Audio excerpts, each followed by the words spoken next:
Hello, crew. It's Monday, the 28th of January, year of our Lord 2019, not 20,019, as I said in yesterday's video. I don't know if you caught that or not. Um, so today is the last day that Pete and Candy and Trish are here. Actually, they're leaving in a little less than an hour. Actually, a little less than half an hour now. So this is footage from my walk this morning, and it's going to be just boring footage of me walking on streets. But what I did was, as I was walking, I thought, I didn't take any real footage of me walking up these steep hills, so I'll take some of that. And plus, it was a Monday morning, so there was a lot more traffic, a lot more stuff going on around me. I thought it was just kind of cool. You can see as I'm walking, I don't know how clear it is, but the sections of the cement that I'm walking on right now have grooves in them to provide extra traction so that vehicles can get up and down the hills. It's tough to see how steep the hills are, but they're pretty steep. This isn't an exorbitantly steep section right here, but there are some coming up that while they don't show up so much on the video, they are incredibly steep.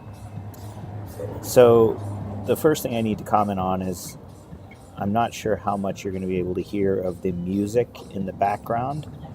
There is dance music in the background as I'm making this voiceover, and it is from the water aerobics class going on. And I can tell you that if I never have to listen to this type of dance music again in my life, it will be too soon. I've had plenty of this, and it's virtually impossible to escape. There are days when somebody puts a boombox out on the little stand outside of our unit and plays loud music, and you just can't get away from it. I know, first world problems, actually even more than first world problems, it's like the top 1% of first world problems. I go on vacation to my resort in Puerto Vallarta, and I don't like the music they're playing. But it is one of those things. I have actually been playing a lot of guitar while we've been here, which is nice. And last night we went down to the beach for about half an hour, 45 minutes in the evening, and I played, and that was actually super fun. Maybe I'll do it again tonight. We're here for 2 or 3 more days. So yeah, while we're here for 2 or 3 more days, we actually are flying home on Wednesday, which is the day in your weather report that looks to be the Arctic, the pinnacle of the Arctic blast. Although, I gotta say that if you're surprised to have temperatures, and I'm not implying that you were surprised to have temperatures with a high of -11, and you live in Minnesota. I mean, this is what Minnesota is known for. I mean, this is your bread and butter. This is the strength of your region is it's cold. So it's a good thing. You've got that to fall back on. But I did want to mention that when I texted you after you sent me those temperatures, and I said that could be dangerous, I wasn't actually in any way trying to chastise you or convince you not to go swimming at -26 degrees. But what I was curious about, I was looking for elucidation on measures that would be taken. This is one of the extremely steep parts. This is it's kind of a pain in the butt. This last section here before we get to the top is actually super steep, and it's also, you've been walking uphill this whole time, and by now my lungs are starting to feel it. This was a good workout from the top here. Anyway, back to the cold again.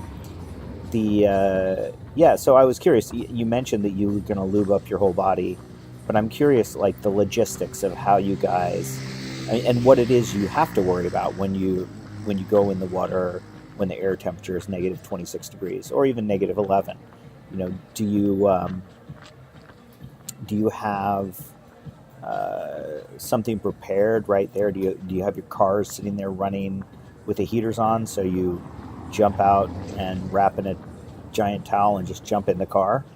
Or I mean, how long can you be? You know, when you get that water on your skin and you get exposed to air at that temperature, it's got to freeze pretty quickly. And so I'm just curious what the logistics of such an endeavor are. Um, I'm all for it for you. Actually, I might do it as well. I think I would want to work up to negative 11 air temperatures, but yeah, it is amazing how quickly your body can adapt, and it's been in the low to mid 80s, maybe some in the high 80s here the whole time we've been here. And the first day when we pulled in, it was super humid. And I was thinking, oh my God, it's so hot, it's uncomfortable, it wasn't pleasant. And they had the air conditioning on inside of our unit. And the first thing that I did was turn off the air conditioning and open all the sliding glass doors so that we would get that ambient air temperature in the unit as well. And the nice thing is that there were separate air conditioning units, so Melissa could leave it on in her room, which she wanted to do. Um, but yeah, we turned it off, and I haven't actually needed it since. By the way, I don't know if you heard that exhale. That was me hitting the top of the hill. That wasn't me in the voiceover. That was in the video as I was topping up the hill. Yeah, so I took a slightly different route today, where I followed a little dirt road. I'm not sure why the video is so shaky here as compared to other places. Uh, Oh, one other thing was I thought I had my phone on the wide angle lens when I was walking up the hill. So I was thinking you would be able to see more than you can in these videos. I'm a little disappointed, but I guess it is what it is. So anyway, like I said, we got here and we allowed ourselves to acclimate to the temperature. And I think it was warmer and more humid when we first arrived, but um, you know, I've gotten used to it fairly quickly, and the temperature's been quite pleasant. And actually, like walking this morning, I know I sent you a picture, and I was wearing a long sleeve shirt the whole way. I didn't bring a hat because I knew that the route that I walk, you know, the on the way in, if the sun was up, I would be getting cooked. But I get into town before the sun rises, and then I get up over this hill, and then I'm basically walking with my back to the sun, and I've found a route where mostly I can get shade from trees or hills or buildings the entire route home until I get the last maybe quarter to eighth of a mile, in which case I'm on that main road again. So yeah, it's nice to be able to kind of stay out of the sun, because the air temperature is not bad, but when you're in the sun, whew, that cooks you up real fast. So I think that's pretty much what I have to talk about. I'm looking forward to going home here in a few days, um, but you know, it's been a really nice vacation actually. I've As I said in yesterday's video, I've really enjoyed getting out and walking on these roads and watching, you know, people driving to work or doing what they do. Um, you'll see a couple more clips here, and I was trying to get as I'm coming down off the hill here, there were some spots where the views were pretty nice, and you could see the hills in the back, or the city in the background, and the hills across the fluvial plain. Um, but I'm not sure how clearly that came out in these last few videos. So I'll just leave it there and let the rest of this video play out for another few seconds, maybe close to a minute here. Um, I'm curious to hear what your plans are for this summer. Actually, I need to talk to you. When I get back, I'm going to call you because I'd like to come visit at some point. I'm not sure what my plans are going to be, and I'm not sure what's going on when would be a good time for us to get together. So yeah, I'll give you a call when we get back. If I don't talk to you, maybe on the plane or something, or in the airport.